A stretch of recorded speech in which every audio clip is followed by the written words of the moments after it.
Hello everybody and welcome to Mr. Stansfield's Education Videos. This is a very short video to show you where you can find the shutter speed in Adobe Bridge if you're looking for that information. You're going to pull up your photo here in Adobe Bridge and you're going to find the information in the metadata panel. So the way that I have my bridge set up here, this is the metadata panel down here. And we should be able to zoom in a little bit and we can see here the metadata panel. You can see I've got 1/40 here. This F number, that's the f-stop.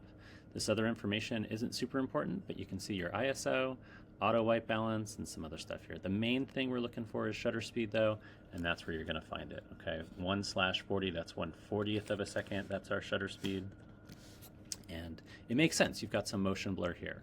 Here's another photo. This is a much faster shutter speed, and if we zoom in, you can see this is 1/11,700th of a second.